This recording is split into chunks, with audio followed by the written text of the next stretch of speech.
भाई मिल गया पारस छाबरा एंड माहिरा। पारस भाई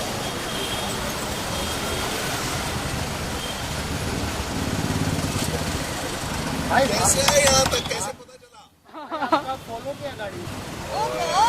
भाई बाहर आओ ना थोड़ा। ऐसा भी करते हो? सर करना पड़ता है। एक्चुअली अभी क्या है, अभी बहुत लेट हो रहा है, अभी डेंटिस्ट के पास जाना है, मेरे दांत बहुत खराब हो चुके हैं। अच्छा एक मिनट के लिए बाहर आ जाओ। चला जा, 1 मिनट तो देना ही चाहिए।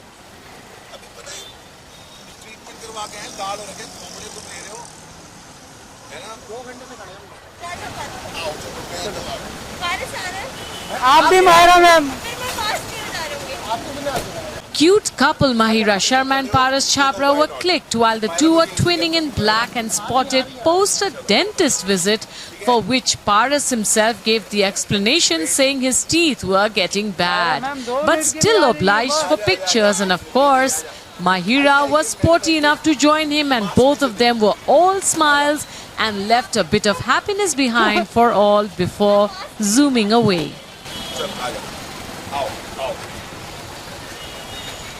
थोड़ा पीछे रहे, 1 मिनट है।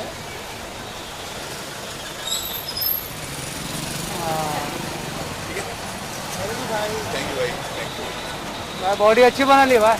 अभी और करने वालों बहुत बड़े बड़े। थोड़ा पीछे रहे।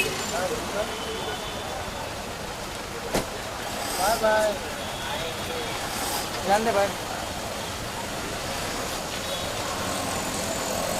मैंने बोला तब जाके रुका है बेटा। अबे तूने उतारा नहीं है, शांति रख। बोल रहा हूँ, तू बोल रहा, जाने दे जाने दे जाने दे। ले, अगर मैंने लाइट नहीं मारी होती तो उतरता ही नहीं।